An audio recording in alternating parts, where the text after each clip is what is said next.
Francisco Cândido Xavier. A Caminho da Luz. História da civilização à luz do Espiritismo. Ditada pelo Espírito Emmanuel. De 17 de agosto a 21 de setembro de 1938. Antelóquio. Meus amigos, que Deus vos conceda a paz. É-me grata a vossa palestra a respeito dos nossos trabalhos.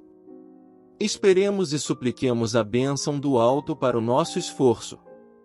Dando seguimento aos nossos estudos, procuremos esforçar-nos por mostrar a verdadeira posição do Evangelho do Cristo, tanta vez incompreendido aí no mundo, em face das religiões e das filosofias terrenas. Não deverá ser este um trabalho histórico. A história do mundo está compilada e feita. Nossa contribuição será a tese religiosa, elucidando a influência sagrada da fé e o ascendente espiritual, no curso de todas as civilizações terrestres. O livro do irmão Humberto Brasil, Coração do Mundo, Pátria do Evangelho, foi a revelação da missão coletiva de um país. Nosso esforço consistirá, tão somente, em apontamentos à margem da tarefa de grandes missionários do mundo e de povos que já desapareceram, esclarecendo a grandeza e a misericórdia do Divino Mestre. Vamos esperar os dias próximos, quando tentaremos realizar nossos planos humildes de trabalho. Que Deus vos conceda a todos tranquilidade e saúde, e a nós as possibilidades necessárias. Muito vos agradeço o concurso de cada um no esforço geral. Trabalhemos na grande colmeia da evolução, sem outra preocupação que não seja a de bem servir aquele que, das alturas, sabe de todas as nossas lutas e lágrimas. Confiemos nele. Do seu coração augusto e misericordioso parte a fonte da luz e da vida, da harmonia e da paz para todos os corações. Que ele vos abençoe. Emmanuel. Introdução. Enquanto as penosas transições do século XX se anunciam ao tinido sinistro das armas, as forças espirituais se reúnem para as grandes reconstruções do porvir. Aproxima-se o momento em que se efetuará a aferição de todos os valores terrestres para o ressurgimento das energias criadoras de um mundo novo, e natural é que recordemos o ascendente místico de todas as civilizações que surgiram e desapareceram, evocando os grandes períodos evolutivos da humanidade, com as suas misérias e com os seus esplendores, para afirmar as realidades espirituais acima de todos os fenômenos transitórios da matéria. Esse esforço de síntese será o da fé reclamando a sua posição em face da ciência dos homens, e ante as religiões da separatividade, como a bússola da verdadeira sabedoria. Diante dos nossos olhos de espírito passam os fantasmas das civilizações mortas, como se permanecêssemos diante de um ecrã maravilhoso. As almas mudam a indumentária carnal, no curso incessante dos séculos, constroem o edifício milenário da evolução humana com as suas lágrimas e sofrimentos, e até nossos ouvidos chegam os ecos dolorosos de suas aflições. Passam as primeiras organizações do homem e passam as suas grandes cidades, transformadas em ossuários silenciosos. O tempo, como patrimônio divino do espírito, renova as inquietações e angústias de cada século, no sentido de aclarar o caminho das experiências humanas. Passam as raças e as gerações, as línguas e os povos, os países e as fronteiras, as ciências e as religiões. Um sopro divino faz movimentar todas as coisas nesse torvelinho maravilhoso. Estabelece-se, então, a ordem equilibrando todos os fenômenos e movimentos do edifício planetário, vitalizando os laços eternos que reúnem a sua grande família. Vê-se, então, o fio inquebrantável que sustenta os séculos das experiências terrestres, reunindo-as, harmoniosamente, umas às outras, a fim de que constituam o tesouro imortal da alma humana em sua gloriosa ascensão para o infinito. As raças são substituídas pelas almas e as gerações constituem fases do seu aprendizado e aproveitamento, as línguas são formas de expressão, caminhando para a expressão única da fraternidade e do amor, E os povos são os membros dispersos de uma grande família trabalhando para o estabelecimento definitivo de sua comunidade universal. Seus filhos mais eminentes, no plano dos valores espirituais, são agraciados pela Justiça Suprema, que legisla no alto para todos os mundos do universo, e podem visitar as outras pátrias siderais, regressando ao orbe, no esforço abençoado de missões regeneradoras dentro das igrejas e das academias terrenas. Na tela mágica dos nossos estudos, destacam-se esses missionários que o mundo muitas vezes crucificou na incompreensão das almas vulgares, mas, em tudo e sobre todos, irradia-se a luz desse fio de espiritualidade que diviniza a matéria, encadeando o trabalho das civilizações, e, mais acima, ofuscando o decrã das nossas observações e dos nossos estudos, vemos a fonte de extraordinária luz, de onde parte o primeiro ponto geométrico desse fio de vida e de harmonia, que equilibra e satura toda a Terra numa apoteose de movimento e divinas claridades. Nossos pobres olhos não podem divisar particularidades nesse deslumbramento, mas sabemos que o fio da luz e da vida está nas suas mãos. É ele quem sustenta todos os elementos ativos e passivos da existência planetária. No seu coração augusto e misericordioso está o Verbo do princípio. Um sopro de sua vontade pode renovar todas as coisas, e um gesto seu pode transformar a fisionomia de todos os horizontes terrestres. Passaram as gerações de todos os tempos, com as suas inquietações e angústias. As guerras ensanguentaram o roteiro dos povos nas suas peregrinações incessantes para o conhecimento superior. Caíram os tronos dos reis e esfacelaram-se coroas milenárias. Os príncipes do mundo voltaram ao teatro de sua vaidade orgulhosa, no indumento humilde dos escravos, e, em vão, os ditadores conclamaram, e conclamam ainda, os povos da terra, para o morticínio e para a destruição. O determinismo do amor e do bem é a lei de todo o universo e a alma humana emerge de todas as catástrofes em busca de uma vida melhor. Só Jesus não passou, na caminhada dolorosa das raças, objetivando a dilaceração de todas as fronteiras para o amplexo universal. Ele é a luz do princípio e nas suas mãos misericordiosas repousam os destinos do mundo.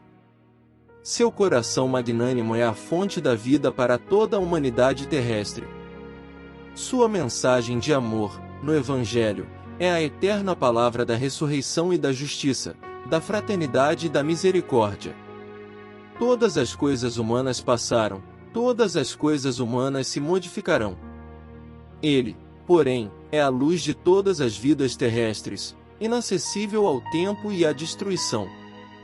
Enquanto falamos da missão do século XX, contemplando os ditadores da atualidade, que se arvoram em verdugos das multidões, cumpre-nos voltar os olhos súplices para a infinita misericórdia do Senhor, implorando-lhe paz e amor para todos os corações.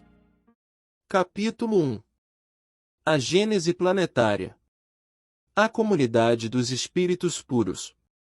Rezam as tradições do mundo espiritual que, na direção de todos os fenômenos do nosso sistema, existe uma comunidade de espíritos puros e eleitos pelo Senhor Supremo do Universo, em cujas mãos se conservam as rédeas diretoras da vida de todas as coletividades planetárias.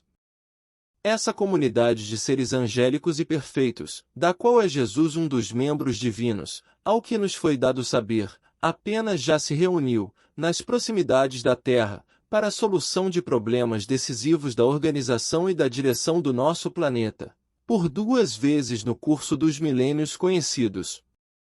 A primeira, verificou-se quando o orbe terrestre se desprendia da nebulosa solar, a fim de que se lançassem, no tempo e no espaço, as balizas do nosso sistema cosmogônico e os pródromos da vida na matéria em ignição, do planeta, e a segunda, quando se decidia a vinda do Senhor à face da Terra, trazendo à família humana a lição imortal do seu evangelho de amor e redenção. A ciência de todos os tempos. Não é nosso propósito trazer à consideração dos estudiosos uma nova teoria da formação do mundo.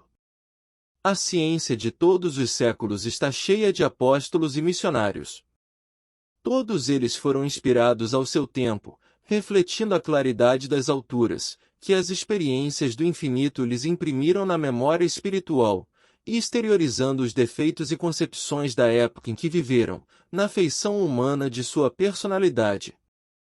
Na sua condição de operários do progresso universal, foram portadores de revelações gradativas, no domínio dos conhecimentos superiores da humanidade. Inspirados de Deus nos penosos esforços da verdadeira civilização, as suas ideias e trabalhos merecem o respeito de todas as gerações da Terra. Ainda que as novas expressões evolutivas do plano cultural das sociedades mundanas tenham sido obrigadas a proscrever as suas teorias e antigas fórmulas. Lembrando-nos, porém, mais detidamente, de quantos souberam receber a intuição da realidade nas perquirições do infinito, busquemos recordar o globo terráqueo nos seus primeiros dias. Os primeiros tempos do orbe terrestre. Que força sobre-humana pôde manter o equilíbrio da nebulosa terrestre, destacada do núcleo central do sistema, conferindo-lhe um conjunto de leis matemáticas, dentro das quais se iam manifestar todos os fenômenos inteligentes e harmônicos de sua vida, por milênios de milênios? Distando do Sol cerca de 149.600.000 de quilômetros e deslocando-se no espaço com a velocidade diária de 2.500.000 de quilômetros, em torno do grande astro do dia, imaginemos a sua composição nos primeiros tempos de existência, como planeta. Laboratório de matérias ignescentes, o conflito das forças telúricas e das energias físico-químicas opera as grandiosas construções do teatro da vida, no imenso cadinho onde a temperatura se eleva, por vezes, a 2.000 graus de calor, como se a matéria colocada num forno incandescente estivesse sendo submetida aos mais diversos ensaios, para examinar-se a sua qualidade e possibilidades na edificação da nova escola dos seres. As descargas elétricas, em proporções jamais vistas da humanidade, despertam estranhas comoções no grande organismo planetário, cuja formação se processa nas oficinas do infinito. A criação da Lua. Nessa computação de valores cósmicos em que laboram os operários da espiritualidade sob a orientação misericordiosa do Cristo, delibera-se a formação do satélite terrestre.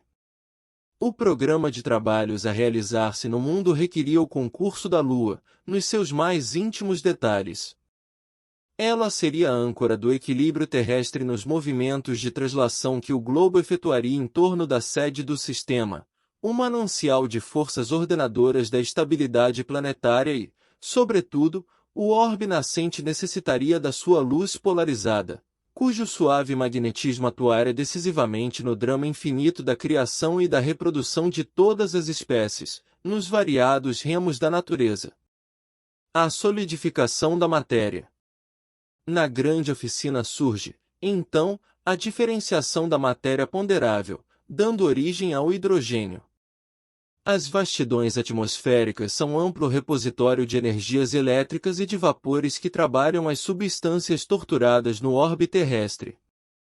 O frio dos espaços atua, porém, sobre esse laboratório de energias incandescentes e a condensação dos metais verifica-se com a leve formação da crosta solidificada.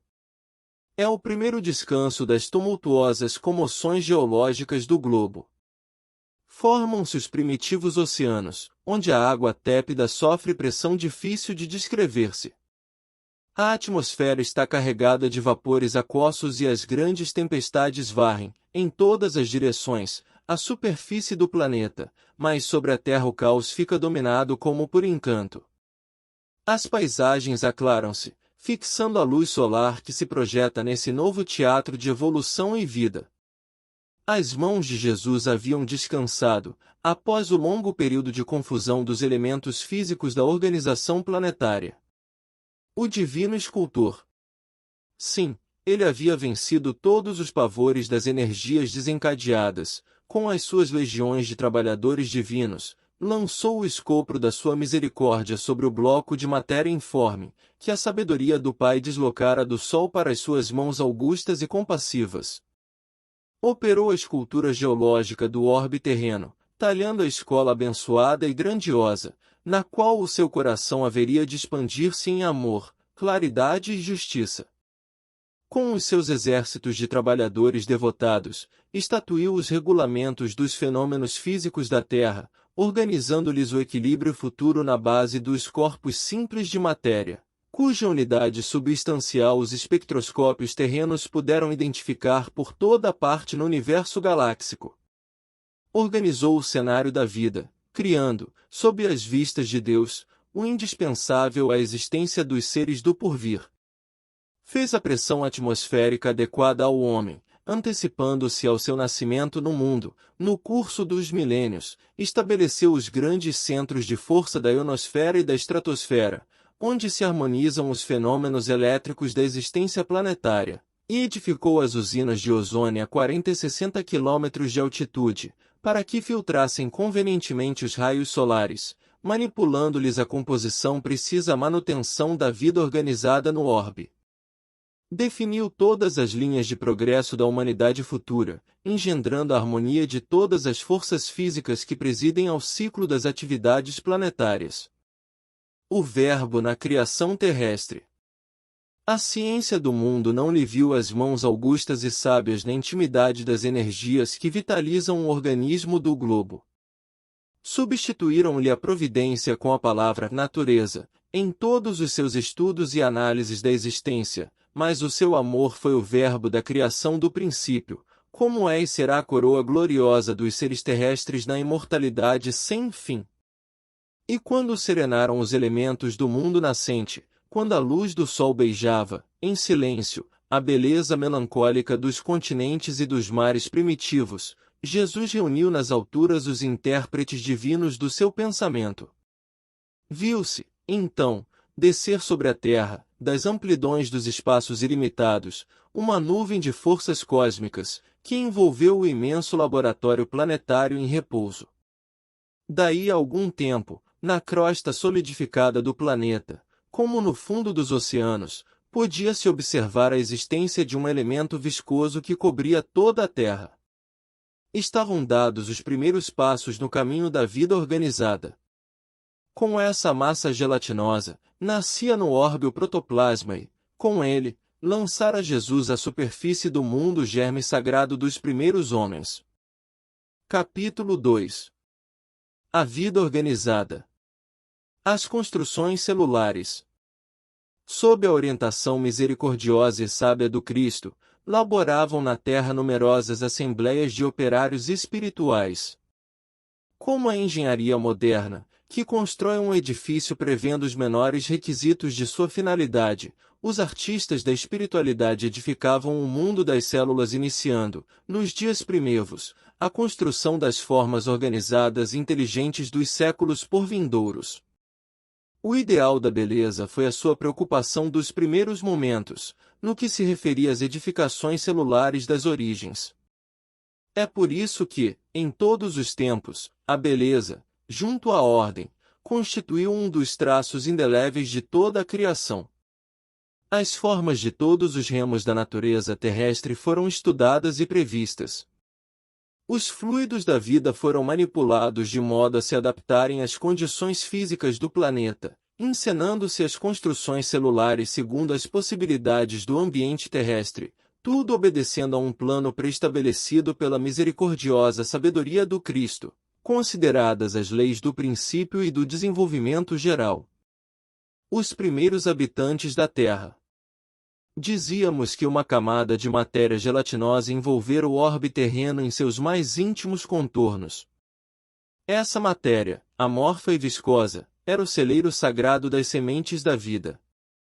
O protoplasma foi o embrião de todas as organizações do globo terrestre, e, se essa matéria, sem forma definida, cobria a crosta solidificada do planeta, em breve a condensação da massa dava origem ao surgimento do núcleo, iniciando-se as primeiras manifestações dos seres vivos.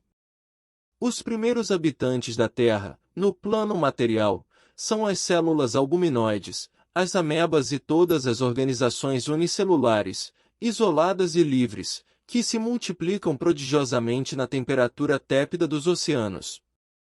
Com o escoar incessante do tempo, esses seres primordiais se movem ao longo das águas, onde encontram o oxigênio necessário ao entretenimento da vida, elemento que a terra firme não possuía ainda em proporções de manter a existência animal, antes das grandes vegetações. Esses seres rudimentares somente revelam um sentido, o do tato, que deu origem a todos os outros, em função de aperfeiçoamento dos organismos superiores. A elaboração paciente das formas. Decorrido muito tempo, eis que as amebas primitivas se associam para a vida celular em comum, formando-se as colônias de infusórios, de polipeiros, em obediência aos planos da construção definitiva do porvir, emanados do mundo espiritual onde todo o progresso da Terra tem a sua gênese. Os reinos vegetal e animal parecem confundidos nas profundidades oceânicas. Não existem formas definidas nem expressão individual nessas sociedades de infusórios, mas, desses conjuntos singulares, formam-se ensaios de vida que já apresentam caracteres e rudimentos dos organismos superiores.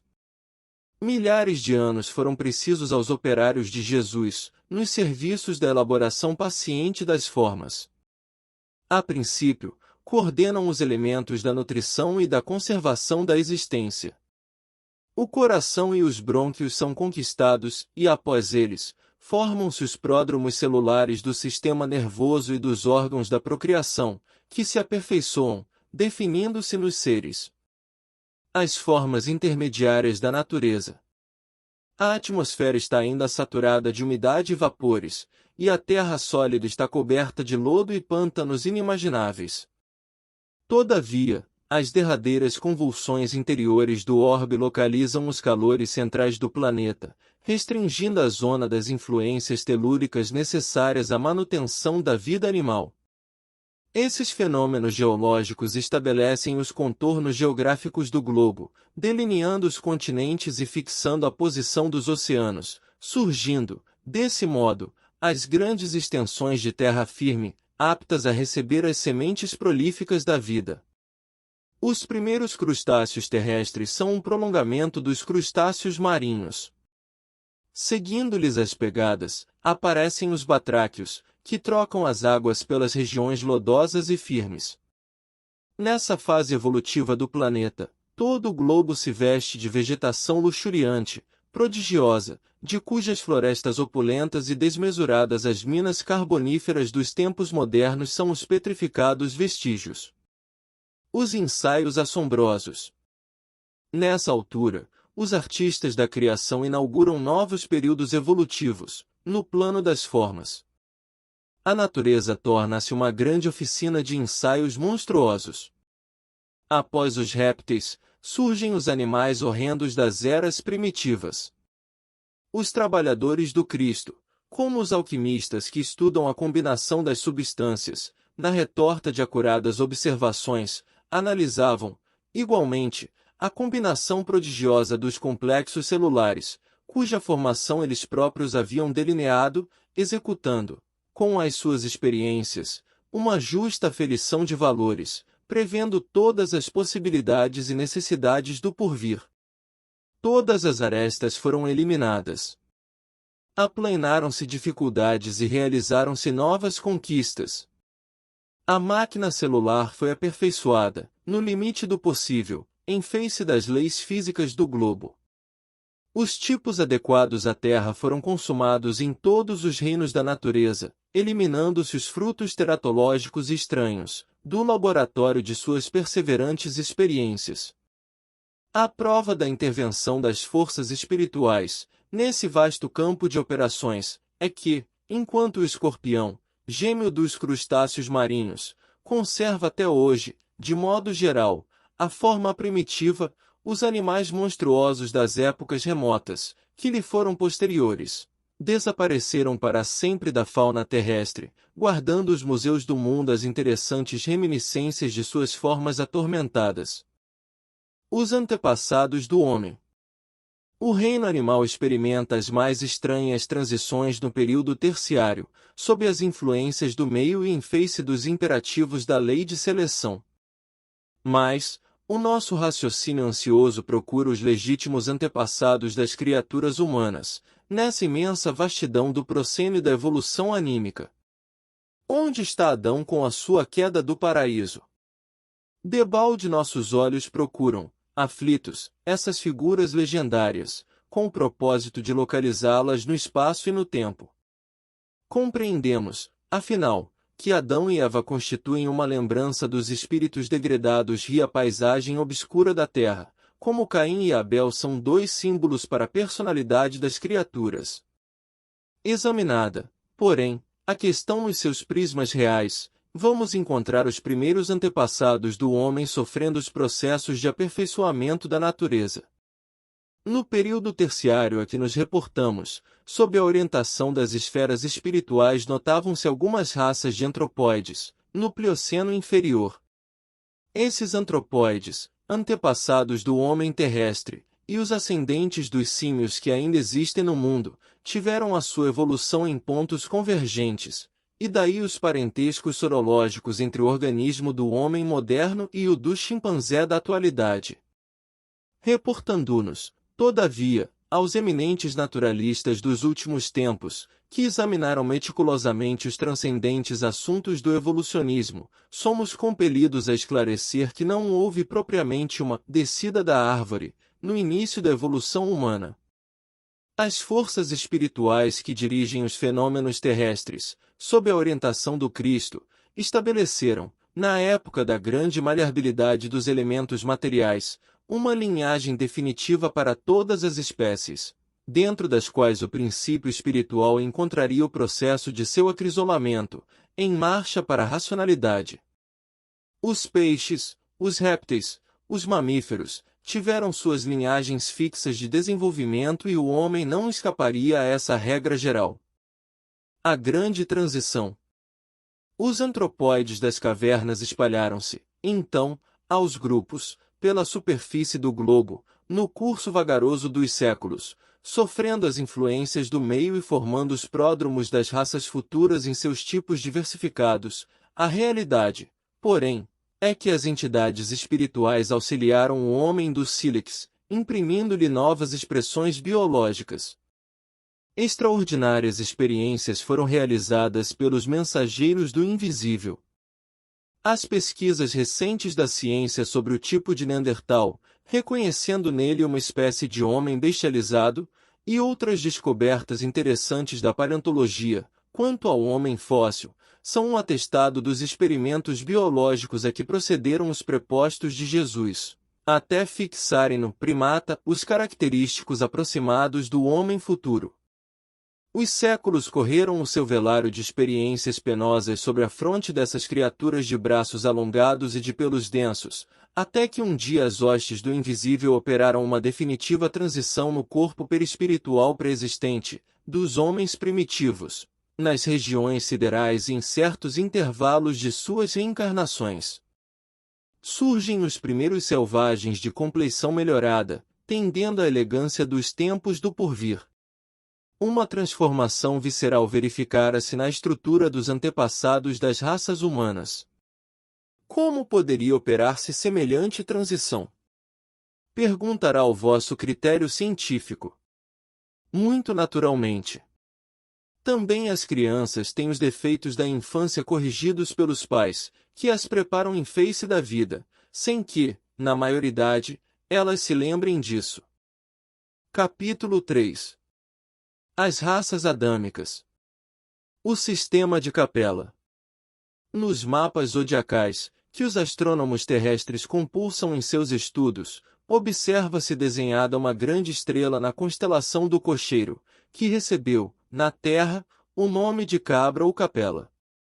Magnífico sol entre os astros que nos são mais vizinhos, ela, na sua trajetória pelo infinito, faz-se acompanhar, igualmente, da sua família de mundos, cantando as glórias divinas do ilimitado. A sua luz gasta cerca de 42 anos para chegar à face da Terra, considerando-se, desse modo, a regular distância existente entre a Capela e o nosso planeta, já que a luz percorre o espaço com a velocidade aproximada de 300.000 km por segundo. Quase todos os mundos que lhes são dependentes já se purificaram física e moralmente, examinadas as condições de atraso moral da Terra, onde o homem se reconforta com as vísceras dos seus irmãos inferiores, como nas eras pré-históricas de sua existência, marcham uns contra os outros ao som de hinos guerreiros, desconhecendo os mais comezinhos princípios de fraternidade e pouco realizando em favor da extinção do egoísmo, da vaidade, do seu infeliz orgulho. Um mundo em transições. Há muitos milênios, um dos orbes da Capela, que guarda muitas afinidades com o globo terrestre, atingir a culminância de um dos seus extraordinários ciclos evolutivos. As lutas finais de um longo aperfeiçoamento estavam delineadas, como ora acontece convosco, relativamente às transições esperadas no século XX, neste crepúsculo de civilização. Alguns milhões de espíritos rebeldes lá existiam, no caminho da evolução geral, dificultando a consolidação das penosas conquistas daqueles povos cheios de piedade e virtudes, mas uma ação de saneamento geral os alijaria daquela humanidade, que fizera jus à concórdia perpétua, para a edificação dos seus elevados trabalhos. As grandes comunidades espirituais, diretoras do cosmos, deliberam, então, localizar aquelas entidades, que se tornaram pertinazes no crime, aqui na terra longínqua, onde aprenderiam a realizar, na dor e nos trabalhos penosos do seu ambiente, as grandes conquistas do coração impulsionando, simultaneamente, o progresso dos seus irmãos inferiores. Espíritos exilados na terra. Foi assim que Jesus recebeu, à luz do seu reino de amor e de justiça, aquela turba de seres sofredores e infelizes. Com a sua palavra sábia e compassiva, exortou essas almas desventuradas à edificação da consciência pelo cumprimento dos deveres de solidariedade e de amor, no esforço regenerador de si mesmas. Mostrou-lhes os campos imensos de luta que se desdobravam na terra, envolvendo-as no halo bendito da sua misericórdia e da sua caridade sem limites. Abençoou-lhes as lágrimas santificadoras, fazendo-lhes sentir os sagrados triunfos do futuro e prometendo-lhes a sua colaboração cotidiana e a sua vinda no porvir. Aqueles seres angustiados e aflitos, que deixavam atrás de si todo um mundo de afetos, não obstante os seus corações empedernidos na prática do mal, seriam degradados na face obscura do planeta terrestre. Andariam desprezados na noite dos milênios da saudade e da amargura, reencarnariam no seio das raças ignorantes e primitivas, a lembrarem o paraíso perdido nos firmamentos distantes. Por muitos séculos não viriam a suave luz da capela, mas trabalhariam na terra acariciados por Jesus e confortados na sua imensa misericórdia. Fixação dos caracteres raciais.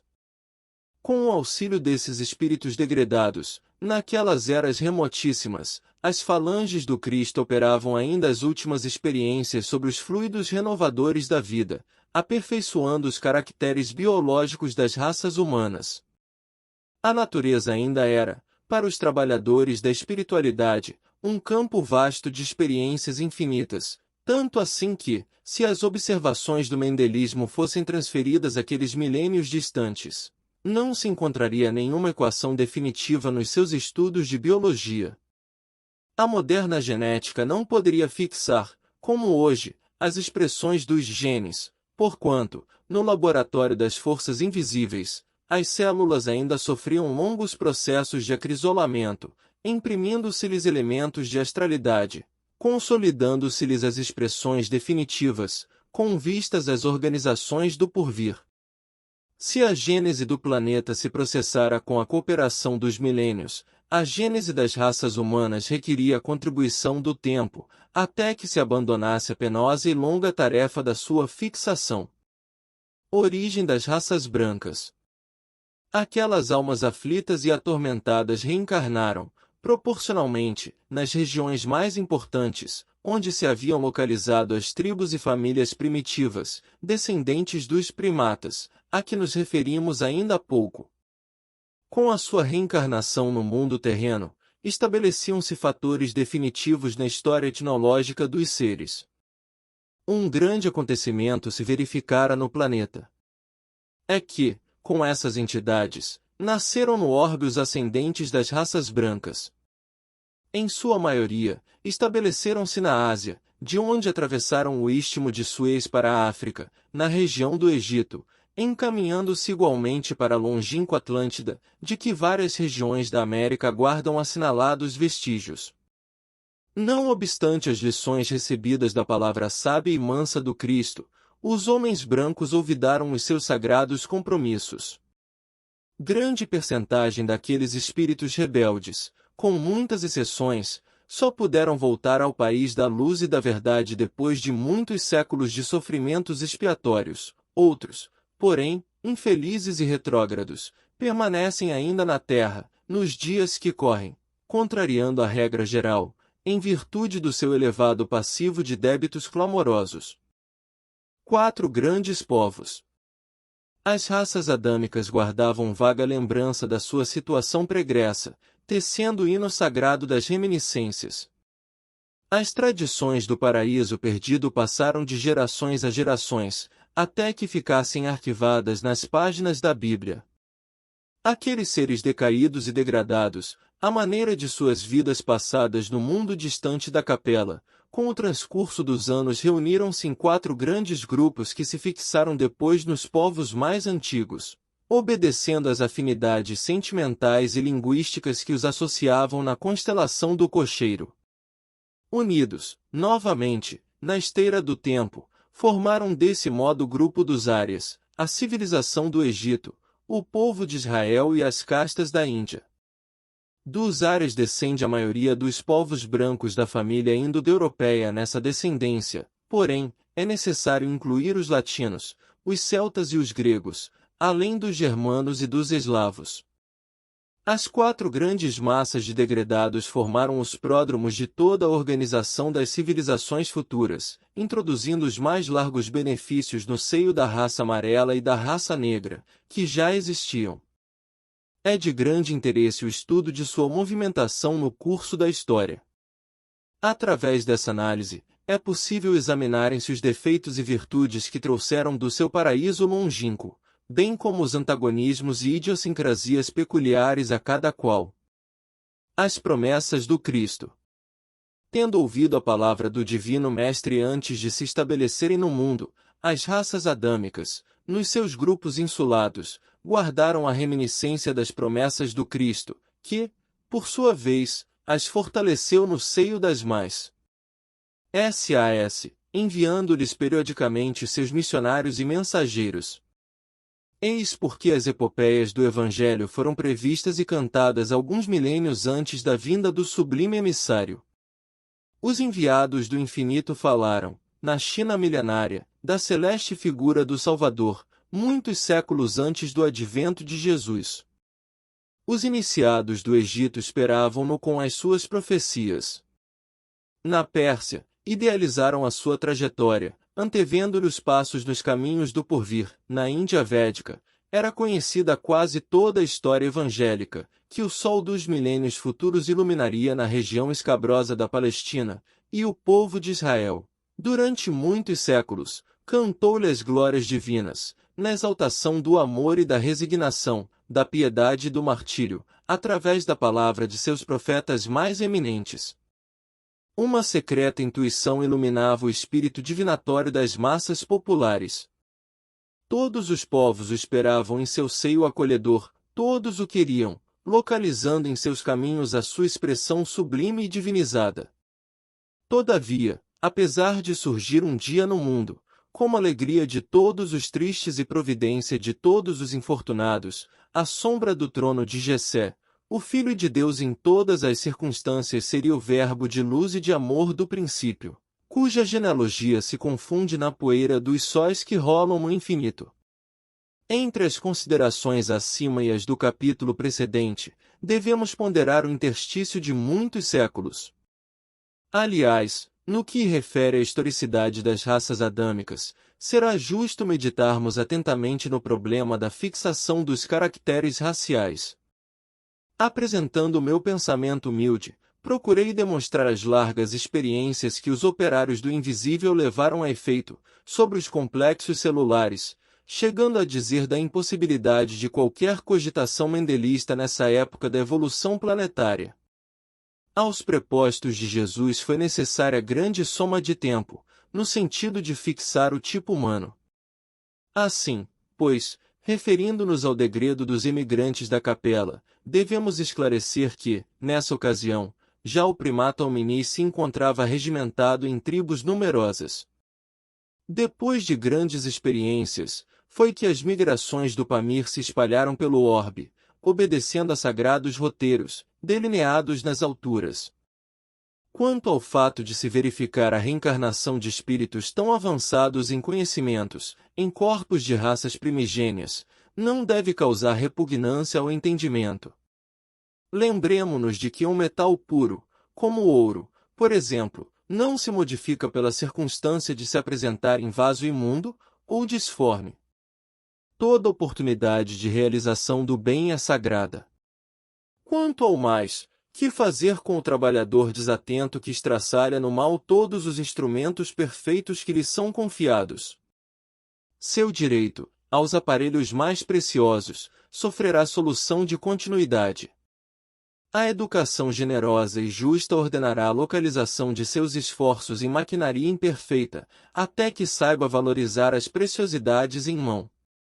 A todo tempo, a máquina deve estar de acordo com as disposições do operário, para que o dever cumprido seja caminho aberto a direitos novos. Entre as raças negra e amarela, bem como entre os grandes agrupamentos primitivos da Lemúria, da Atlântida e de outras regiões que ficaram imprecisas no acervo de conhecimentos dos povos, os exilados da capela trabalharam proficuamente, adquirindo a provisão de amor para suas consciências ressequidas. Como vemos, não houve retrocesso, mas providência justa de administração, segundo os méritos de cada qual, no terreno do trabalho e do sofrimento para a redenção. Nota de Emanuel. Capítulo 4. A civilização egípcia. Os egípcios. Dentre os espíritos degredados na Terra, os que constituíram a civilização egípcia foram os que mais se destacavam na prática do bem e no culto da verdade. Aliás, importa considerar que eram eles os que menos débitos possuíam perante o tribunal da justiça divina. Em razão dos seus elevados patrimônios morais, guardaram no íntimo uma lembrança mais viva das experiências de sua pátria distante. Um único desejo os animava, que era trabalhar devotadamente para regressar, um dia, aos seus penates resplandecentes. Uma saudade torturante do céu foi a base de todas as suas organizações religiosas. Em nenhuma civilização da Terra o culto da morte foi tão altamente desenvolvido. Em todos os corações morava a ansiedade de voltar ao orbe distante, ao qual se sentiam presos pelos mais santos afetos. Foi por esse motivo que, representando uma das mais belas e adiantadas civilizações de todos os tempos, as expressões do Antigo Egito desapareceram para sempre do plano tangível do planeta. Depois de perpetuarem nas pirâmides os seus avançados conhecimentos, todos os espíritos daquela região africana regressaram à pátria sideral. A ciência secreta. Em virtude das circunstâncias mencionadas, os egípcios traziam consigo uma ciência que a evolução da época não comportava.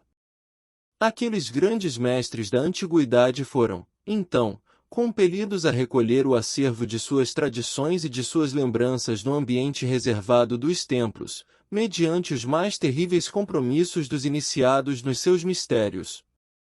Os conhecimentos profundos ficaram circunscritos ao círculo dos mais graduados sacerdotes da época, observando-se o máximo cuidado no problema da iniciação. A própria Grécia, que aí buscou a alma de suas concepções cheias de poesia e de beleza, através da iniciativa dos seus filhos mais eminentes, no passado longínquo, não recebeu toda a verdade das ciências misteriosas. Tanto é assim, que as iniciações no Egito se revestiam de experiências terríveis para o candidato à ciência da vida e da morte, fatos esses que, entre os gregos, eram motivo de festas inesquecíveis. Os sábios egípcios conheciam perfeitamente a inoportunidade das grandes revelações espirituais naquela fase do progresso terrestre, chegando de um mundo de cujas lutas, na oficina do aperfeiçoamento, haviam guardado as mais vivas recordações. Os sacerdotes mais eminentes conheciam o roteiro que a humanidade terrestre teria de realizar. Aí residem os mistérios iniciáticos e a essencial importância que lhes era atribuída no ambiente dos sábios daquele tempo. O politeísmo simbólico. Nos círculos esotéricos, onde pontificava a palavra esclarecida dos grandes mestres de então, sabia-se da existência do Deus único e absoluto, Pai de todas as criaturas e providência de todos os seres, mas os sacerdotes conheciam, igualmente, a função dos espíritos prepostos de Jesus, na execução de todas as leis físicas e sociais da existência planetária, em virtude das suas experiências pregressas. Desse ambiente reservado de ensinamentos ocultos, partiu, então, a ideia politeísta dos numerosos deuses, que seriam os senhores da terra e do céu, do homem e da natureza.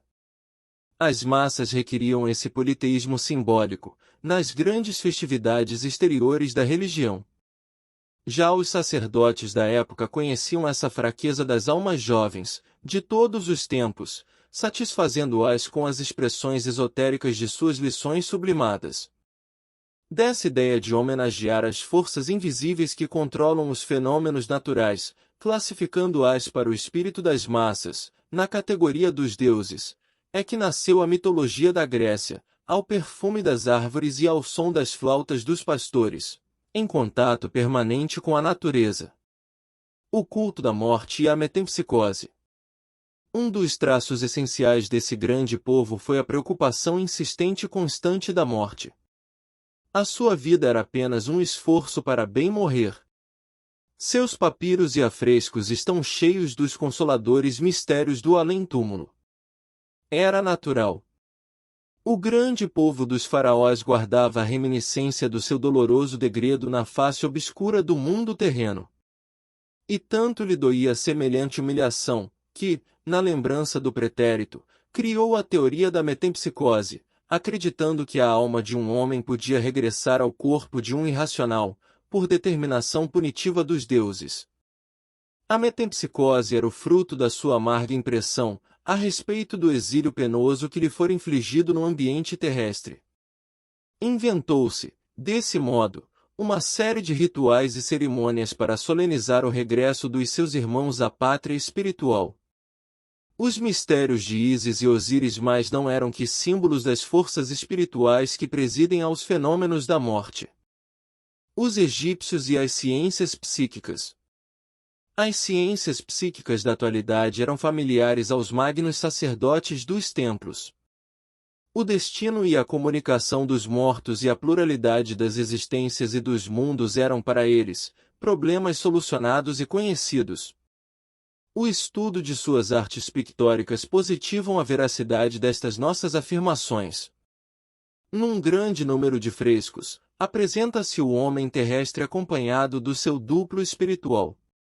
Os papiros nos falam de suas avançadas ciências nesse sentido, e, através deles, podem os egiptólogos modernos reconhecer que os iniciados sabiam da existência do corpo espiritual pré-existente, que organiza o mundo das coisas e das formas.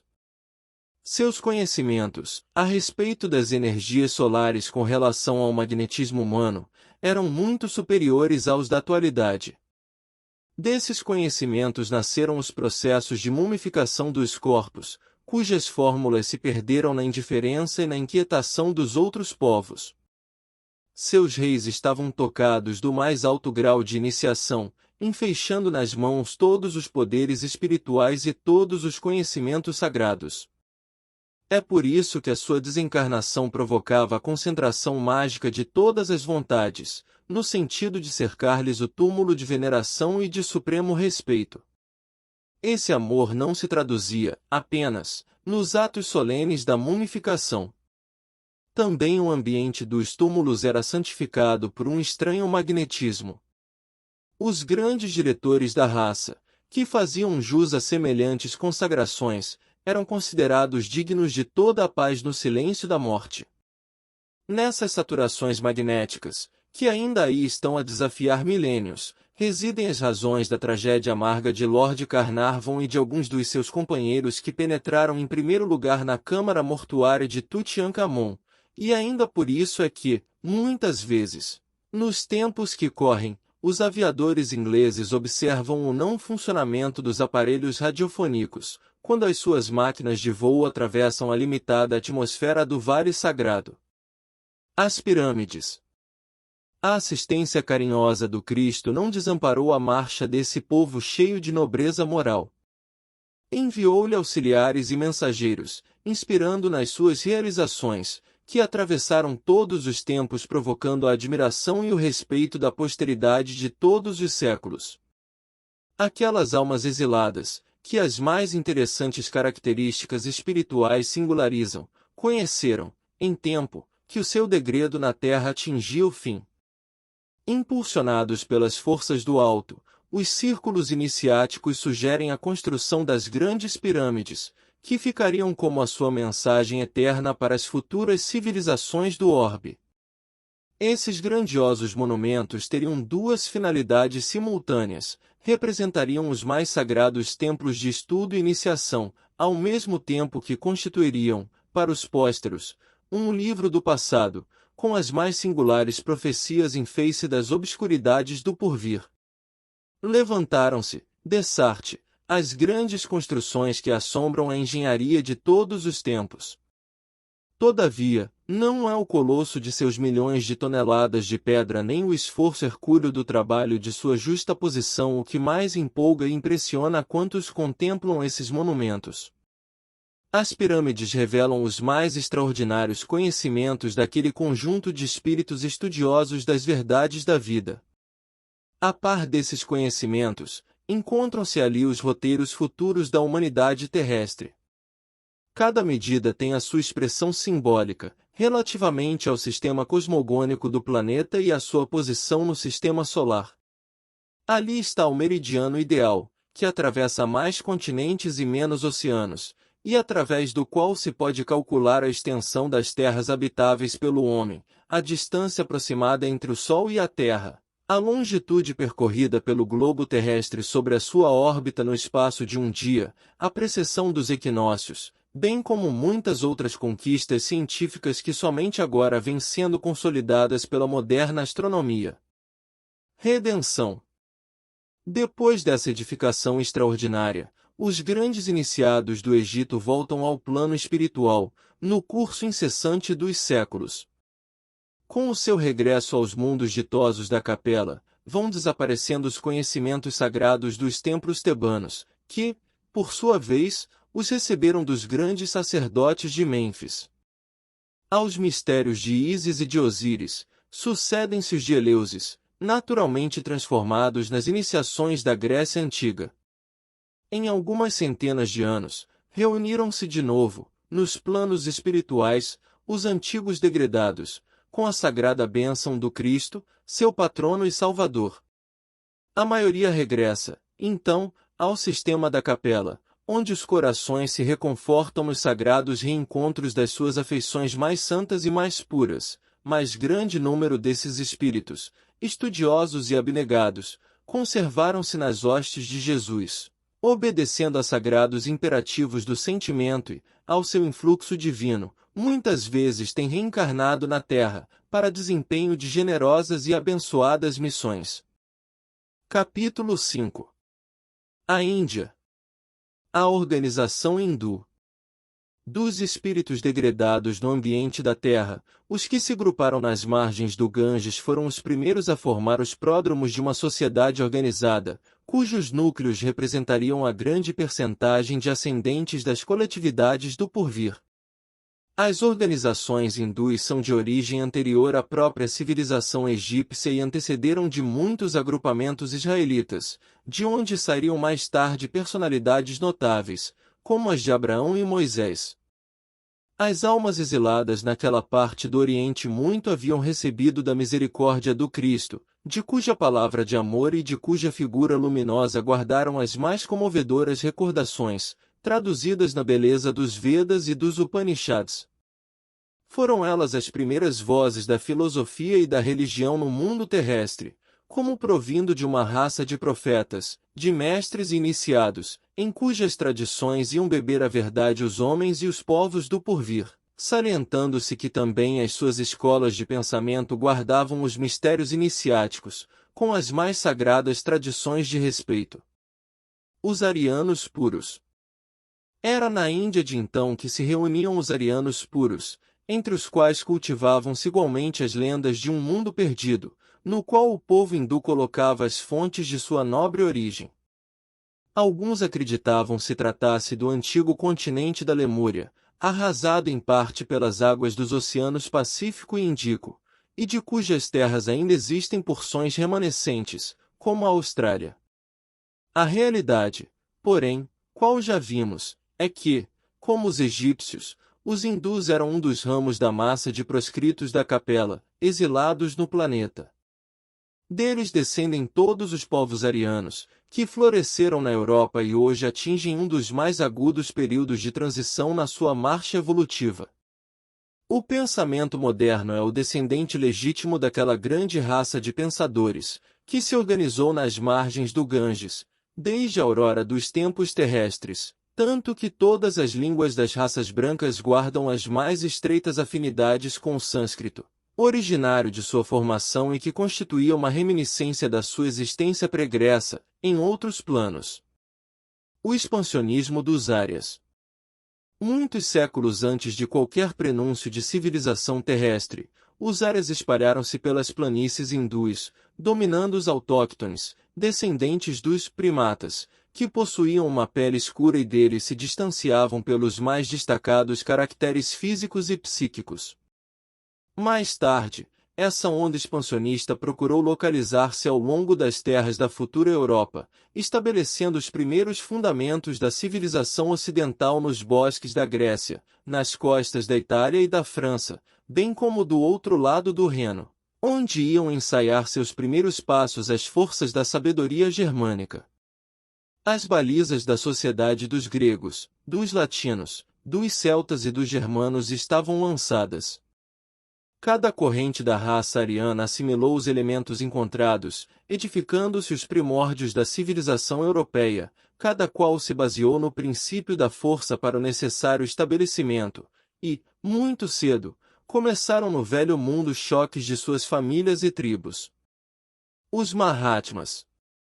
Da região sagrada do Ganges partiram todos os elementos e resignados com a situação humilhante que o degredo da terra lhes infligia. As arriscadas aventuras forneceriam uma noção de vida nova e aqueles seres revoltados supunham encontrar o esquecimento de sua posição nas paisagens renovadas dos caminhos. Lá ficaram, apenas, as almas resignadas e crentes nos poderes espirituais que as conduziriam de novo às magnificências dos seus paraísos perdidos e distantes. Os cânticos dos Vedas são bem uma glorificação da fé e da esperança, em face da majestade suprema do Senhor do Universo. A faculdade de tolerar e esperar aflorou no sentimento coletivo das multidões, que suportaram heroicamente todas as dores e aguardaram o momento sublime da redenção. Os Mahatmas criaram um ambiente de tamanha grandeza espiritual para o seu povo, que, ainda hoje, nenhum estrangeiro visita a terra sagrada da Índia sem de lá trazer as mais profundas impressões acerca de sua atmosfera psíquica. Eles deixaram também, ao mundo, as suas mensagens de amor, de esperança e de estoicismo resignado, salientando-se que quase todos os grandes vultos do passado humano, progenitores do pensamento contemporâneo, deles aprenderam as lições mais sublimes.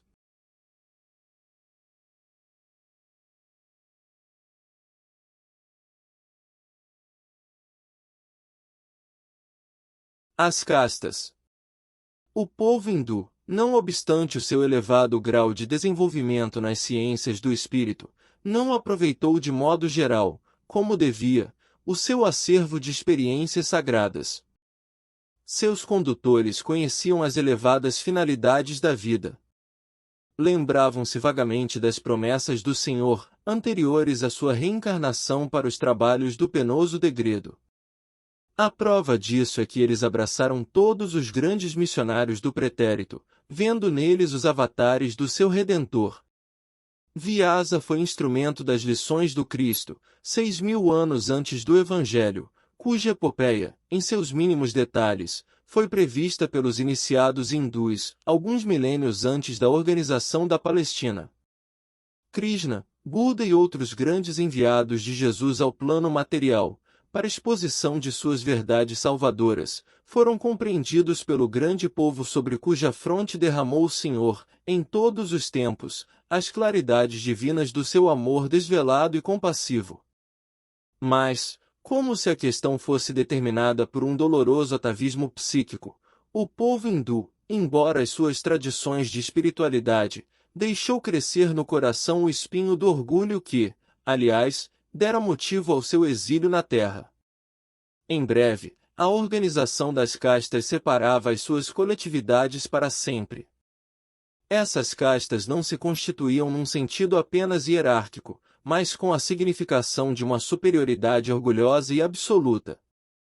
As fortes raízes de uma vaidade poderosa dividem os espíritos no campo social e religioso. Os filhos legítimos do país dão-se o nome de Árias, designação original de sua raça primitiva, e o seu sistema religioso, de modo geral, chama-se Arya Dharma, que eles afirmam trazer de sua longínqua origem, e em cujo seio não existem comunidades especiais ou autoridade centralizadora, senão profunda e maravilhosa liberdade de sentimento. Os Rajas e os Párias. Na verdade, esses sistemas avançados de religião e filosofia evocam o fastígio da raça no seu mundo de origem, de onde foi precipitada ao orbe terreno pelo seu orgulho desmedido e infeliz. Os arianos da Índia, porém, não se compadeceram das raças atrasadas que encontraram em seu caminho e cuja evolução devia representar para eles um imperativo de trabalho regenerador na face da terra. Os aborígenes foram considerados como os pares da sociedade, de cujos membros não podiam aproximar-se sem graves punições e severos castigos. Ainda hoje, o espírito iluminado de Gandhi, que é obrigado a agir na esfera da mais atenciosa psicologia dos seus irmãos de raça, não conseguiu eliminar esses absurdos sociais do seio do grande povo de iniciados e profetas. Os párias são a ralé de todos os seres e são obrigados a dar um sinal de alarme quando passam por qualquer caminho, a fim de que os venturosos se afastem do seu contágio maléfico. A realidade, contudo, é que os rajás soberanos, ao influxo da misericórdia do Cristo, voltam às mesmas estradas que transitaram sobre o dorso dos elefantes ajezados de pedrarias, como mendigos desventurados, resgatando o pretérito em avatares de amargas provações expiatórias. Os que humilharam os infortunados, do alto de seus palácios resplandecentes, volvem aos mesmos caminhos, cheios de chagas cancerosas, exibindo a sua miséria e a sua indigência. E o que é de admirar-se é que nenhum povo da terra tem mais conhecimentos acerca da reencarnação do que o hindu, ciente dessa verdade sagrada desde os primórdios da sua organização neste mundo. Em face de Jesus. Nos bastidores da civilização, somos compelidos a reconhecer que a Índia foi a matriz de todas as filosofias e religiões da humanidade, inclusive do materialismo, que lá nasceu na escola dos Charvakas. Um pensamento de gratidão nos toma o íntimo, examinando a sua grandeza espiritual e as suas belezas misteriosas, mas, acima dos seus yogis e de seus mahatmas, temos de colocar a figura luminosa daquele que é a luz do mundo, e cuja vinda à Terra se verificaria para trazer a palma da concórdia e da fraternidade, para todos os corações e para todos os povos, arrasando as fronteiras que separam os espíritos e eliminando os laços ferrenhos das castas sociais, para que o amor das almas substituísse o preconceito de raça no seu reinado sem fim. Capítulo 6. A família indo-europeia. As migrações sucessivas. Se as civilizações hindu e egípcia definiram-se no mundo em breves séculos, o mesmo não aconteceu com a civilização ariana, que ia iniciar na Europa os seus movimentos evolutivos. Somente com o escoar de muitos séculos regularizaram-se as suas migrações sucessivas, através dos planaltos da Pérsia. Do Irá procederam quase todas as correntes da raça branca, que representariam mais tarde os troncos genealógicos da família indo-europeia. Conforme afirmávamos, os arianos que procuravam as novas emoções de uma terra desconhecida eram, na sua maioria, os espíritos revoltados com as condições do seu degredo, pouco afeitos aos mistérios religiosos que, pela força das circunstâncias, impunham uma disciplina de resignação e humildade, não cuidaram da conservação do seu tradicionalismo, na ânsia de conquistar um novo paraíso e serenarem, assim, as suas inquietações angustiosas. A ausência de notícias históricas. Aí reside a razão do escasso conhecimento dos historiadores, acerca dos áreas primitivos que lançaram os marcos da civilização europeia. Caminheiros do desconhecido, erraram pelas planícies e montanhas desertas, não como o povo hebreu, que guardava a palavra divina com a sua fé, mas desarvorados e sem esperança, contando apenas com as próprias forças, em virtude do seu caráter livre e insubmisso. Suas incursões, entre as tribos selvagens da Europa, datam de mais ou menos 10 milênios antes da vinda do Cristo, não obstante a humanidade localizar-lhe a marcha apenas 4.000 anos antes do grande acontecimento da Judéia. É que, em vista de sua situação psicológica, os primitivos áreas do Velho Mundo não deixaram vestígios nos domínios da fé, único caminho, daqueles tempos, através do qual poderia uma raça assinalar sua passagem pela Terra. Não guardavam a história verbal de uma religião que não possuíam. Mais revoltados e enrijecidos que todos os demais companheiros exilados no orbe terrestre, suas reminiscências da vida pregressa nos planos mais elevados, qual a que haviam experimentado no sistema da capela, traduziam-se numa revolta íntima, amargurada e dolorosa, contra as determinações de ordem divina. Apenas, muito mais tarde, com a contribuição dos milênios, os celtas retornaram ao culto divino, venerando as forças da natureza, junto dos carvalhos sagrados, e os germanos iniciaram a sua devoção ao fogo, que personificava, a seus olhos, a potência criadora dos seres e das coisas, enquanto outros povos começaram a sacrificar vítimas e objetos aos seus numerosos deuses. A grande virtude dos ares europeus. A misericórdia do Cristo, porém, jamais deixou de acompanhar esse grande povo no seu atribulado desterro. Ao influxo dos seus emissários, as massas migratórias da Ásia se dividiram em grupos diversos, que penetraram na Europa, desde o Peloponeso até as vastas regiões da Rússia, onde se encontram os antepassados dos gregos, latinos, samnitas, úmbrios, gauleses, citas, iberos, romanos, saxonios, germanos, eslavos. Essas tribos assimilaram todos os elementos encontrados em seus caminhos, impulsionando-lhes os passos nas sendas do progresso e do aperfeiçoamento. Enquanto os semitas e hindus se perderam na cristalização do orgulho religioso, as famílias arianas da Europa, embora revoltadas e endurecidas, confraternizaram com o selvagem e nisso reside a sua maior virtude. Assimilando os aborígenes, engendraram as premissas de todos os surtos das civilizações futuras. Nessa movimentação para o estabelecimento de novo habitat, organizaram as primeiras noções políticas da vida coletiva, elegendo cada tribo um chefe para a direção de sua vida em comum. A agricultura, as indústrias pastoris, com elas encontraram os primeiros impulsos nas estradas incertas dos que descendiam do primata europeu. Com as organizações econômicas, oriundas do trato direto com o solo, deixaram perceber a lembrança de suas lutas no antigo mundo que haviam deixado. Bastou que inaugurassem na terra o senso da propriedade, para que o germe da separatividade e do ciúme, da ambição e do egoísmo lhes destruísse os esforços benfazejos. As rivalidades entre as tribos, na vida comum, induziram-nas aos primeiros embates fratricidas. O Mediterrâneo e o Mar do Norte. Por essa época, novos fenômenos geológicos abalam a vida do globo. Precisava Jesus estabelecer as linhas definitivas da grande civilização, cujos primórdios se levantavam, e dessas convulsões físicas do orbe surgem renovações que definem o Mediterrâneo e o Mar do Norte, fixando-se os limites da ação daqueles núcleos de operários da evolução coletiva. O Cristo sabia valorizar a atividade da família indo-europeia, que, se era a mais revoltada contra os desígnios do alto, era também a única que confraternizava com o selvagem, aperfeiçoando-lhe os caracteres raciais, sem esmorecer na ação construtiva das oficinas do porvir.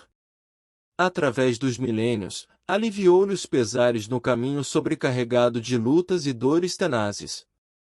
Assim, enviou-lhe emissários em todas as circunstâncias, atendendo-lhe os secretos apelos do coração, no labor educativo das tribos primitivas do continente. Suavizou-lhe a revolta e a amargura, ajudando a reconstruir o templo da fé, na esteira das gerações. Nos bosques da Armórica, os celtas antigos levantaram os altares da crença entre as árvores sagradas da natureza. Doces revelações espirituais caem na alma desse povo místico e operoso, que, muito antes dos saxões, povoou as terras da Grã-Bretanha. A reencarnação de numerosos auxiliares do Mestre, em seus labores divinos, opera uma nova fase de evolução no seio da família indo-europeia, já caracterizada pelas mais diversas expressões raciais. Enquanto os germanos criam novas modalidades de progresso, o Lácio se ergue na Itália Central, entre a Etrúria e a Campânia, a Grécia se povoa de mestres e cantores, e todo o Mediterrâneo Oriental evolve com o uso da escrita, adquirido na convizinhança das civilizações mais avançadas. Os nórdicos e os mediterrânicos. O fenômeno das trocas e os primeiros impulsos comerciais levantam, todavia, longa série de barreiras entre as relações desses povos. De um lado, estavam os nórdicos e de outro permaneciam os mediterrânicos, em luta acérrima e constante. A rivalidade acende nessas duas facções os fogos da guerra, sob os céus tranquilos do velho mundo. Uns e outros empunham as armas primitivas para as lutas de extermínio e destruição das hostes inimigas, e a linha divisória dos litigantes se alonga justamente no local onde hoje se traçam os limites da França e da Alemanha contemporâneas. É como se explica essa intensidade de aversão racial entre as duas nações, contadas entre as mais progressistas e operosas do planeta. Tal situação psicológica entre ambas haveria de tornar-se em fatalidade histórica, oriunda dos atritos entre o germanismo e a latinidade, nas épocas primitivas. O que se não justifica, porém, é a perpetuação dessas animosidades no curso do tempo, pelo que se impõe, como imperativo constante, a concentração de todos os pensamentos no objetivo da fraternidade geral. Origem do racionalismo. Os arianos da Europa, como ficou esclarecido, não possuíram grandes ascendentes religiosos na sua formação primitiva, em vista do senso prático que os caracterizou nos primeiros tempos de sua organização. O racionalismo de suas concepções, a tendência para as ciências positivas e o amor pela hegemonia e liberdade são, dessa maneira, elucidados dentro da análise dos seus primórdios. Em matéria de religião, quase todos os seus passos foram orientados pelos povos semitas e hindus, mas, pelo cultivo da razão, puderam aperfeiçoar a ciência até as culminâncias das conquistas modernas. O mundo, se muitas vezes perdeu com as suas inquietações e com as suas lutas renovadoras, muito lhes deve pela colaboração decidida e sincera no labor do pensamento, em todas as épocas e períodos evolutivos. As advertências do Cristo. A sua confraternização com os terrícolas primários, encontrados no seu caminho, constitui uma dívida sagrada da humanidade para com os seus labores planetários.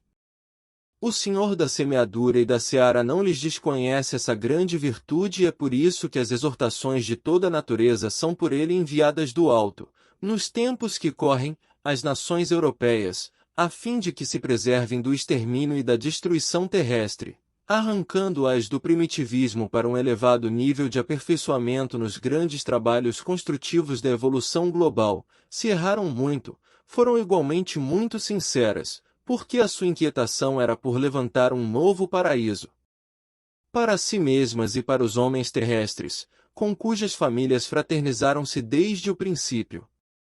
Faltaram-lhes os valores espirituais de uma perfeita base religiosa, situação essa para a qual concorreram, inegavelmente, na utilização do livre-arbítrio, mas o Cristo, nas dolorosas transições deste século, há de amparar-lhes as expressões mais dignas e mais puras, espiritualmente falando, e, no momento psicológico das grandes transformações, o fruto de suas atividades fecundas há de ser aproveitado, como a semente nova, para a civilização do porvir. Capítulo 7. O povo de Israel. Israel. Dos espíritos degredados na terra, foram os hebreus que constituíram a raça mais forte e mais homogênea, mantendo inalterados os seus caracteres através de todas as mutações. Examinando esse povo notável no seu passado longínquo, reconhecemos que, se grande era a sua certeza na existência de Deus, muito grande também era o seu orgulho, dentro de suas concepções da verdade e da vida. Consciente da superioridade de seus valores, nunca perdeu a oportunidade de demonstrar a sua vaidosa aristocracia espiritual, mantendo-se pouco acessível à comunhão perfeita com as demais raças do orbe. Entretanto, em honra da verdade, somos obrigados a reconhecer que Israel, num paradoxo flagrante, antecipando-se às conquistas dos outros povos, ensinou de todos os tempos a fraternidade, a par de uma fé soberana e imorredoura, sem pátria e sem lar. Esse povo heróico tem sabido viver em todos os climas sociais e políticos, exemplificando a solidariedade humana nas melhores tradições de trabalho. Sua existência histórica, contudo, é uma lição dolorosa para todos os povos do mundo, das consequências nefastas do orgulho e do exclusivismo. Moisés. As lendas da Torre de Babel não representam um mito nas páginas antigas do Velho Testamento, porque o exílio na terra não pesou tanto às outras raças degredadas quanto na alma orgulhosa dos judeus, inadaptados e revoltados num mundo que os não compreendia. Sem procurarmos os seus antepassados, anteriores a Moisés, vamos encontrar o grande legislador hebreu saturando-se de todos os conhecimentos iniciáticos, no Egito Antigo, onde o seu espírito recebeu primorosa educação, à sombra do prestígio de Termutes, cuja caridade fraterna o recolhera. Moisés, na sua qualidade de mensageiro do Divino Mestre, procura então concentrar o seu povo para a grande jornada em busca da terra da promissão. Médium extraordinário, realiza grandes feitos ante os seus irmãos e companheiros maravilhados. É quando então recebe, de emissários do Cristo, no Sinai, os 10 sagrados mandamentos que, até hoje, representam a base de toda a justiça do mundo. Antes de abandonar as lutas da terra, na estática visão da terra prometida, Moisés lega à posteridade as suas tradições no Pentateuco, iniciando a construção da mais elevada ciência religiosa de todos os tempos, para as coletividades porvindouras: o judaísmo e o cristianismo. Estudando-se a trajetória do povo israelita, verifica-se que o Antigo Testamento é um repositório de conhecimentos secretos, dos iniciados do povo judeu, e que somente os grandes mestres da raça poderiam interpretá-lo fielmente, nas épocas mais remotas. Eminentes espiritualistas franceses, nestes últimos tempos, procuraram penetrar os seus obscuros segredos e, todavia, aproximando-se da realidade com referência às interpretações, não lhes foi possível solucionar os vastos problemas que as suas expressões oferecem. Os livros dos profetas israelitas estão saturados de palavras enigmáticas e simbólicas, constituindo um monumento parcialmente decifrado da ciência secreta dos hebreus. Contudo, e não obstante a sua feição esfingética, é no conjunto um poema de eternas claridades. Seus cânticos de amor e de esperança atravessam as eras com o mesmo sabor indestrutível de crença e de beleza. É por isso que, a par do Evangelho, está o Velho Testamento tocado de clarões imortais, para a visão espiritual de todos os corações. Uma perfeita conexão reúne as duas leis, que representam duas etapas diferentes do progresso humano. Moisés, com a expressão rude da sua palavra primitiva, recebe do mundo espiritual as leis básicas do Sinai, construindo desse modo o grande alicerce do aperfeiçoamento moral do mundo. E Jesus, no Tabor, ensina a humanidade a desferir, das sombras da terra, o seu voo divino para as luzes do céu. O monoteísmo. O que mais admira, porém, naquelas tribos nomadas e desprotegidas, é a fortaleza espiritual que lhes nutria a fé nos mais arrojados e espinhosos caminhos. Enquanto a civilização egípcia e os iniciados hindus criavam o politeísmo para satisfazer os imperativos da época, contemporizando com a versatilidade das multidões, o povo de Israel acreditava somente na existência do Deus Todo-Poderoso, por amor do qual aprendia a sofrer todas as injúrias e a tolerar todos os martírios. 40 anos no deserto representaram para aquele povo como que um curso de consolidação da sua fé, contagiosa e ardente. Seguiu-lhe Jesus todos os passos, assistindo nos mais delicados momentos de sua vida e foi ainda, sob o palio da sua proteção, que se organizaram os reinos de Israel e de Judá, na Palestina. Todas as raças da terra devem aos judeus esse benefício sagrado, que consiste na revelação do Deus único, Pai de todas as criaturas e providência de todos os seres. O grande legislador dos hebreus trouxera a determinação de Jesus, com respeito à simplificação das fórmulas iniciáticas, para a compreensão geral do povo. A missão de Moisés foi tornar acessíveis ao sentimento popular as grandes lições que os demais iniciados eram compelidos a ocultar. E, de fato, no seio de todas as grandes figuras da antiguidade, destaca-se o seu vulto como o primeiro a rasgar a cortina que pesa sobre os mais elevados conhecimentos, filtrando a luz da verdade religiosa para a alma simples e generosa do povo. A escolha de Israel. No reino de Israel sucederam-se as tribos e os enviados do Senhor. Todos os seus caminhos no mundo estão cheios de vozes proféticas e consoladoras, acerca daquele que ao mundo viria para ser glorificado como o Cordeiro de Deus. A cada século renovam-se as profecias e cada templo espera a palavra de ordem dos céus, através do Salvador do mundo. Os doutores da lei, no templo de Jerusalém, confabulam, respeitosos, sobre o divino missionário, na sua vaidade orgulhosa esperavam-no no seu carro vitorioso, para proclamar a todas as gentes a superioridade de Israel e operar todos os milagres e prodígios. E, recordando esses apontamentos da história, somos naturalmente levados a perguntar o porquê da preferência de Jesus pela árvore de David, para levar a efeito as suas divinas lições à humanidade, mas a própria lógica nos faz reconhecer que, de todos os povos de então, sendo Israel o mais crente, era também o mais necessitado, dada a sua vaidade exclusivista e pretensiosa, muito se pedirá de quem muito haja recebido, e os israelitas haviam conquistado muito, do alto, em matéria de fé, sendo justo que se lhes exigisse um grau correspondente de compreensão, em matéria de humildade e de amor. A incompreensão do judaísmo. A verdade, porém, é que Jesus, chegando ao mundo, não foi absolutamente entendido pelo povo judeu. Os sacerdotes não esperavam que o Redentor procurasse a hora mais escura da noite para surgir na paisagem terrestre. Segundo a sua concepção, o Senhor deveria chegar no carro magnificente de suas glórias divinas, trazido do céu à terra pela legião dos seus tronos e anjos, deveria humilhar todos os reis do mundo, conferindo a Israel o cetro supremo na direção de todos os povos do planeta. Deveria operar todos os prodígios, ofuscando a glória dos Césares.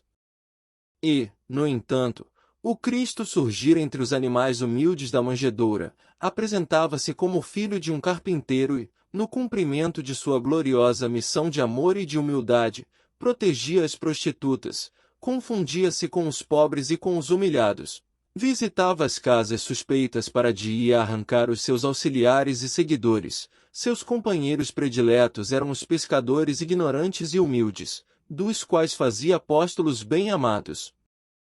Abandonando os templos da lei, era frequentemente encontrado ao longo do Tiberíades, em cujas margens pregava aos simples a fraternidade e o amor, a sabedoria e a humildade. O judaísmo, saturado de orgulho, não conseguiu compreender a ação do celeste emissário. Apesar da crença fervorosa e sincera, Israel não sabia que toda a salvação tem de começar no íntimo de cada um e, cumprindo as profecias de seus próprios filhos, conduziu aos martírios da cruz o divino Cordeiro. No porvir, as organizações dos doutores da lei subsistiram no curso incessante dos tempos. Embalde esperaram eles outro Cristo, nestes 2 milênios que ora chegam a termo. A realidade é que um sopro de amargura pesou mais fortemente sobre os destinos da raça, depois da ignominiosa tarde do Calvário. As sombras simbólicas, que caíram sobre o Templo de Jerusalém, acompanharam igualmente o povo escolhido em todas as diretivas, pelas estradas longas do mundo, com amplos reflexos no ambiente contemporâneo.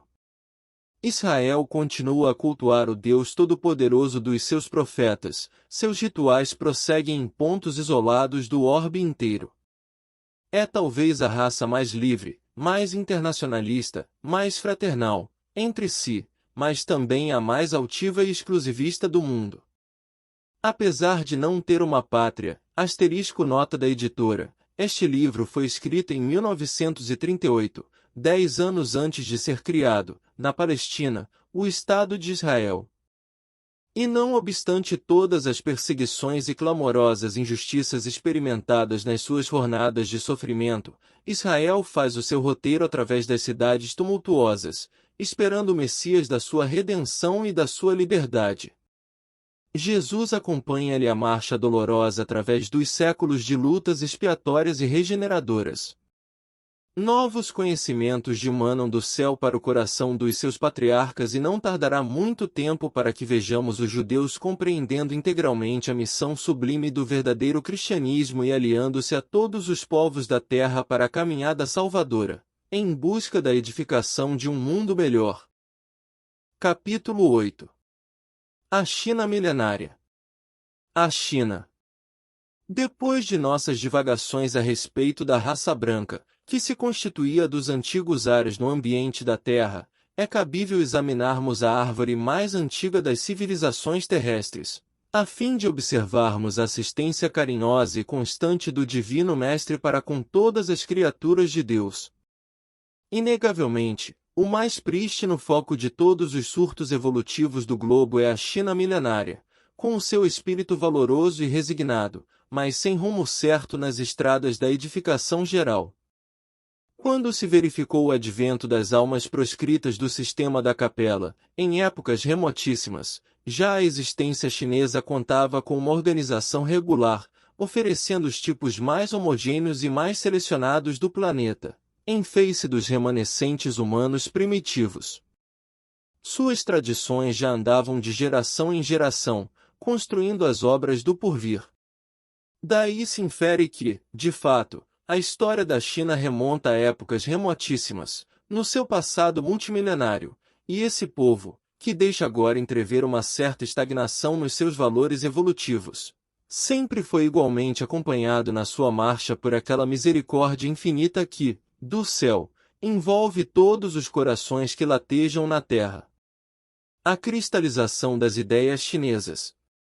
A cristalização das ideias chinesas advém, simplesmente, desse insulamento voluntário que prejudicou, nas mesmas circunstâncias, o espírito da Índia, apesar da fascinante beleza das suas tradições e dos seus ensinos.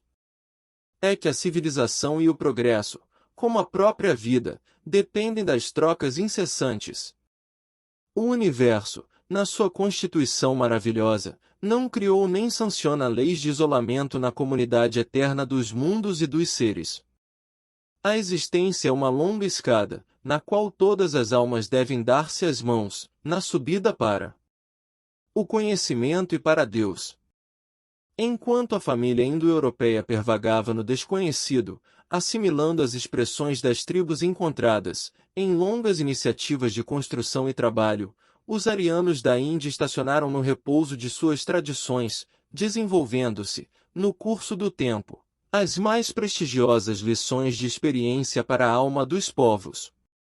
E agora, quando os israelitas são chamados por forças poderosas ao deslocamento no seio das nações, a fim de aprenderem mais intimamente a doce lição da fraternidade e do amor universal, renovando a fibra da sua fé a caminho da perfeita compreensão do Cristo, a China é também convocada, pelas transformações do século, à grande lição do entrelaçamento da comunidade planetária, a fim de ensinar as suas virtudes e aprender as virtudes dos outros povos. Foi pela sua obstinada resistência que a ideia chinesa estagnou-se na marcha do tempo, embora, nestas despretensiosas observações, sejamos dos primeiros a reconhecer a grandeza de suas elevadas expressões espirituais. F.O. Hai. Jesus, na sua proteção e na sua misericórdia, desde os tempos mais distantes enviou missionários àqueles agrupamentos de criaturas que se organizavam, econômica e politicamente, entre as coletividades primárias da Terra. As raças adâmicas ainda não haviam chegado ao orbe terrestre e entre aqueles povos já se ouviam grandes ensinamentos do plano espiritual, de sumo interesse para a direção e solução de todos os problemas da vida. A história não vos fala de outros, antes do grande F.O. Hai, que foi o compilador de suas ciências religiosas, nos seus trigramas duplos, que passaram do pretérito remotíssimo aos estudos da posteridade. F.O. Hai refere-se, no seu Y. King, aos grandes sábios que o antecederam no penoso caminho das aquisições de conhecimento espiritual. Seus símbolos representam os característicos de uma ciência altamente evolutiva, revelando ensinamentos de grande pureza e da mais avançada metafísica. Em seguida a esse grande missionário do povo chinês, o Divino Mestre envia-lhe a palavra de Confúcio ou Kong Fo Tse, 5 séculos antes da sua vinda, preparando os caminhos do Evangelho no mundo, tal como procedera com a Grécia, Roma e outros centros adiantados do planeta, enviando-lhes elevados espíritos da ciência, da religião e da filosofia, algum tempo antes da sua palavra merífica, a fim de que a humanidade estivesse preparada para a aceitação dos seus ensinos. Confúcio e Lao Tse. Confúcio, na qualidade de missionário do Cristo, teve de saturar-se de todas as tradições chinesas, aceitar as circunstâncias imperiosas do meio, de modo a beneficiar o país na medida de suas possibilidades de compreensão. Ele faz ressurgir os ensinamentos de Lao Tse, que fora, por sua vez, um elevado mensageiro do Senhor para as raças amarelas. Suas lições estão cheias do perfume de requintada sabedoria moral. No Kanking, de Lao Tse, eis algumas de suas afirmações que nada ficam a dever aos vossos conhecimentos e exposições do moderno pensamento religioso. O Senhor dos céus é bom e generoso, e o homem sábio é um pouco de suas manifestações. Na estrada da inspiração, eles caminham juntos e o sábio lhe recebe as ideias, que enchem a vida de alegria e de bens.